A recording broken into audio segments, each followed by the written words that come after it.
In a small, quiet town called Maplewood, there lived a young woman named Shraddha Walkar. She was 27 years old, full of dreams, and loved by everyone who knew her. Shraddha had a bright smile and a kind heart. She worked at a local cafe and was saving money to go back to school. But her life took a dark turn when she met a man named Aftab Miller. Aftab was charming at first. He and Shraddha met at a friend's party and quickly became close. They started dating, and soon, Shraddha moved in with Aftab into a small apartment on the edge of town. At first, everything seemed perfect. But as time went on, Aftab began to change.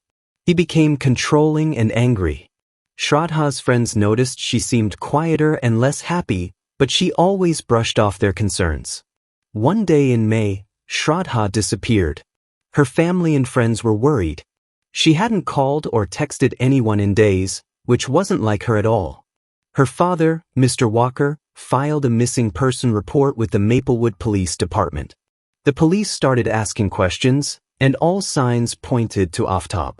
When the police questioned Aftab, he acted strange. He said Shraddha had left him and moved to another city, but he couldn't explain where she had gone. The police didn't believe him. They searched his apartment and found something shocking: a saw, a large refrigerator, and traces of blood in the bathroom. Under pressure, Aftab finally confessed. He told the police that he and Shraddha had gotten into a terrible fight. He said he lost his temper and strangled her. But the horror didn't end there. Aftab admitted that he had cut Shraddha's body into pieces and hidden them in the nearby woods. Over several days, he carried the pieces in a backpack and scattered them in the forest. The police were horrified. They searched the woods and found some of Shraddha's remains. They also found the tools Aftab had used to commit the crime. The evidence was overwhelming, and Aftab was arrested. The town of Maplewood was in shock. How could someone do something so terrible? Shraddha's family and friends were heartbroken. They couldn't believe that the kind, smiling girl they loved was gone. As the police continued their investigation, they uncovered more details about Aftab's past. He had a history of lying and manipulating people. He had even been in trouble with the law before, but no one had thought he was capable of something like this. The case became national news. People everywhere were talking about Shraddha and demanding justice for her. The police worked day and night to make sure Aftab would pay for what he had done. But the story wasn't over yet. As the trial began, new questions started to arise. Did Aftab act alone? Were there others involved? And what would happen to him now that the whole world was watching? As the trial began, the courtroom was packed with people. Reporters, curious townsfolk, and Shraddha's grieving family all wanted to see justice served. Aftab Miller sat quietly, his face pale and his eyes downcast. He didn't look like the charming man Shraddha had once fallen for. Now he just looked scared. The prosecutor, a serious woman named Ms. Carter, stood up and began to present the case. She showed the jury photos of the evidence: the saw, the bloodstains, and the backpack Aftab had used to carry Shraddha's remains. She also played a recording of Aftab's confession, where he admitted to killing Shraddha and hiding her body. Shraddha's father, Mr. Walkar, was called to the stand. He spoke about his daughter, how kind she was, how she always dreamed of becoming a teacher, and how much she was loved. Tears filled his eyes as he described the last time he saw her. "She was so happy," he said. "She told me she was going to visit us soon. But she never came back." The defense lawyer, a man named Mr. Harris, tried to argue that Aftab had acted in a moment of rage and wasn't thinking clearly. He said Aftab was sorry for what he had done and deserved a second chance. But the jury didn't seem convinced. Then, something unexpected happened. A new witness came forward, a neighbor named Mrs. Thompson. She lived in the apartment next to Aftab and Shraddha. Mrs. Thompson told the court that she had heard loud arguments coming from their apartment almost every night. "I heard Shraddha crying once," she said. "I wanted to help, but I didn't know what to do." This testimony shocked everyone. It showed that Shraddha had been suffering for a long time before her death. The prosecutor used this to argue that Aftab had a pattern of abusive behavior and the murder wasn't just a one-time mistake. As the trial continued, more secrets about Aftab's life began to surface. The police discovered that he had been lying about his job and had a history of cheating people out of money. They also found out that he had been talking to other women online while he was with Shraddha. But the biggest surprise came when the police announced they were investigating another case. Aftab's ex-girlfriend, a woman named Lisa, had gone missing 2 years earlier. Lisa's family had always suspected Aftab, but there hadn't been enough evidence to charge him. Now, the police wondered if Aftab had done something to Lisa too. The courtroom buzzed with whispers. Could Aftab be responsible for more than one crime? The judge warned everyone to stay calm, but it was clear that this case was far from over. Meanwhile, Shraddha's family waited anxiously for justice. They wanted Aftab to pay for what he had done, but they also wanted answers. Why had this happened? Could it have been prevented? And what would happen next? The trial took an even darker turn when the police announced they had found new evidence in Aftab's apartment. While searching through his old belongings, they discovered a hidden compartment in his closet. Inside, they found a journal, a diary that Aftab had been keeping for years. The prosecutor, Ms. Carter, carefully presented the journal to the court. The pages were filled with Aftab's handwriting, and some of the entries sent chills down everyone's spines. In one entry, Aftab had written about his anger and how he felt like he couldn't control it. In another, he described an argument with Shraddha and how he had thought about hurting her. But the most shocking entry was about Lisa, his ex-girlfriend who had gone missing. Aftab had written, "Lisa wouldn't listen to me. She made me so angry. I had to make her go away." The courtroom gasped. Was this a confession to another crime? The judge called for a recess to review the new evidence. Outside the courtroom, reporters crowded around, trying to get more information. Shraddha's family sat together, holding hands and praying for justice. They couldn't believe how much darker the case had become. When the trial resumed, the defense lawyer, Mr. Harris, tried to downplay the journal. He argued that Aftab had never acted on his thoughts and that the entries were just words. But the prosecutor wasn't having it. Words can lead to actions, Ms. Carter said firmly. And in this case, they did. The police decided to reopen the investigation into Lisa's disappearance. They searched the woods near Aftab's old apartment, the same woods where Shraddha's remains had been found. This time, they brought search dogs and special equipment to help them dig deeper. Meanwhile, Aftab sat in his cell, staring at the walls. He had always thought he was smarter than everyone else, that he could get away with anything. But now, he was starting to realize that his secrets were coming to light. Back in the courtroom, the jury listened carefully to every detail. They had a big decision to make, and they wanted to get it right. But as more and more evidence was presented, it seemed like the truth was clear. Aftab Miller was a dangerous man who had hurt the people who trusted him. But just when everyone thought the case couldn't get any more complicated, a new witness came forward. This time, it was someone from Aftab's past, a childhood friend named Jake. Jake had known Aftab for years and had seen a side of him that no one else had. Jake took the stand and told the court about the time Aftab had hurt a stray dog when they were kids. He didn't feel bad about it, Jake said. He just laughed. I always knew there was something wrong with him, but I didn't know what to do. The courtroom fell silent. Even the judge seemed stunned. Could Aftab have been capable of violence all along? As the trial continued, more and more people began to wonder, how many secrets was Aftab hiding? And would the truth ever come out? The trial was becoming the talk of the town, and every new detail seemed to make the case more complicated. Jake's testimony about Aftab's violent past had left everyone in the courtroom uneasy. The prosecutor, Ms. Carter, used this to paint a picture of Aftab as someone who had always been capable of cruelty. But the defense lawyer, Mr. Harris, wasn't ready to give up. He called a psychologist to the stand, a soft-spoken man named Dr. Collins. Dr. Collins explained that people sometimes write or say things they don't mean, especially when they're angry or upset.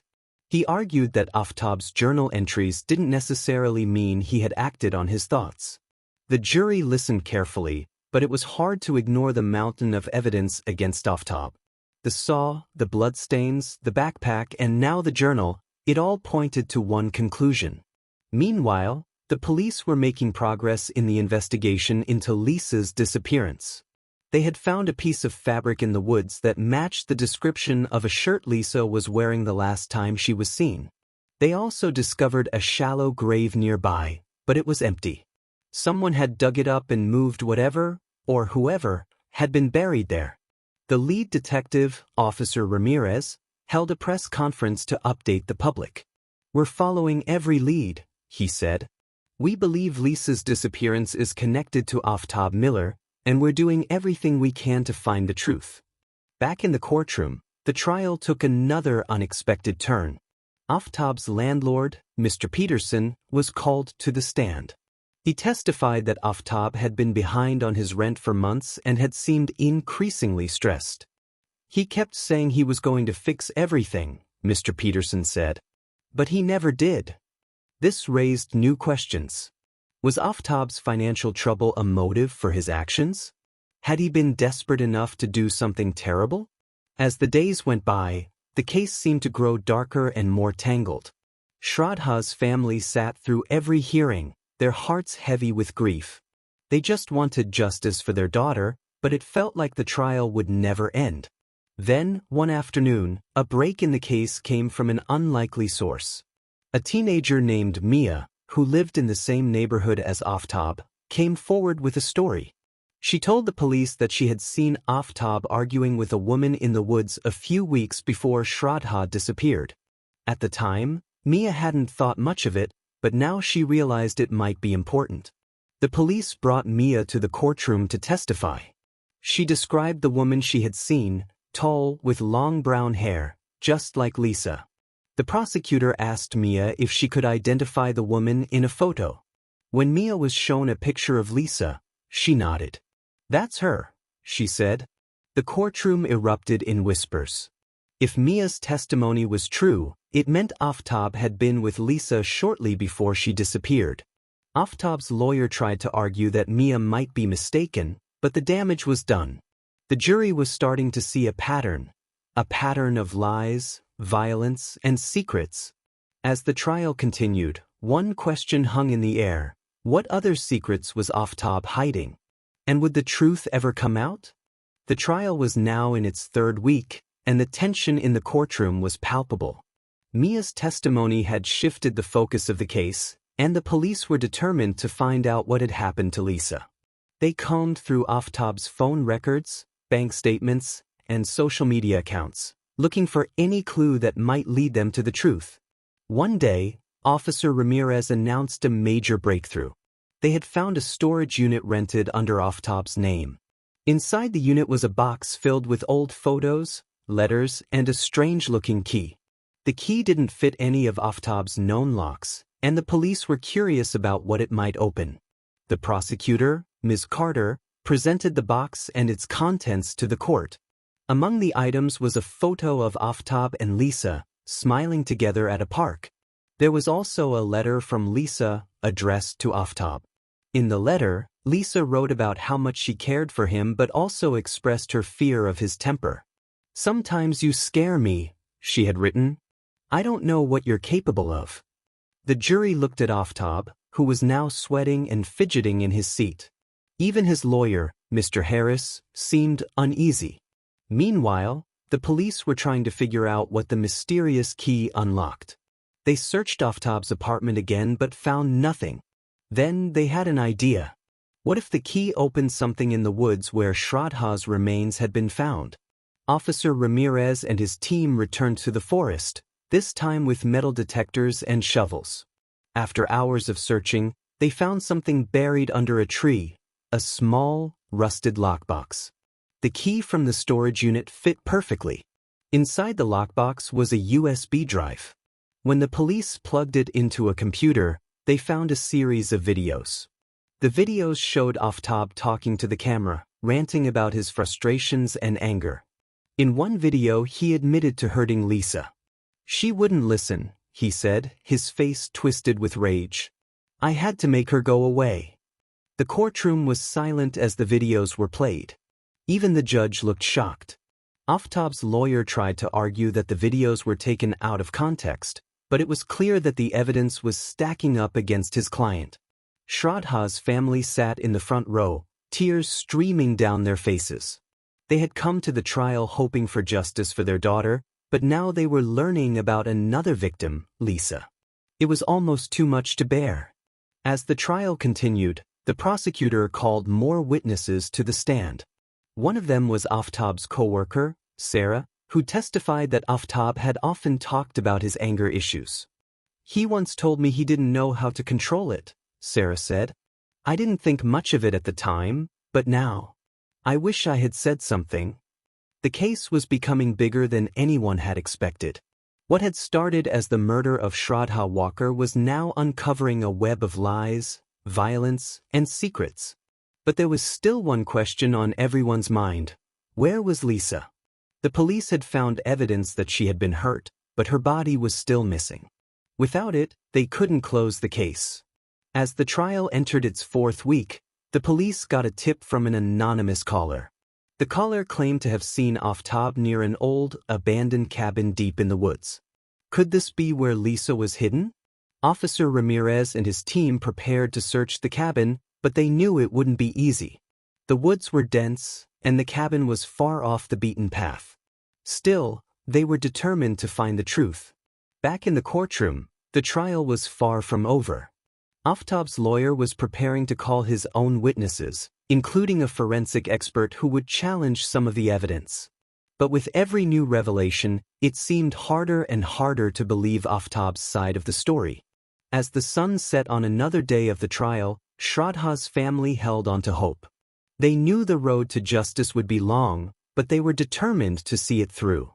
The search for Lisa led Officer Ramirez and his team deep into the woods, to an old, crumbling cabin hidden among the trees. The place looked abandoned, with broken windows and a sagging roof. But as they approached, they noticed fresh footprints in the mud and signs that someone had been there recently. Inside the cabin, they found a small, hidden cellar beneath a loose floorboard. The air was damp and cold, and the smell was overwhelming. As they shone their flashlights into the darkness, they saw something that made their hearts sink, a shallow grave, carefully dug and covered with dirt. The team worked quickly to uncover the grave.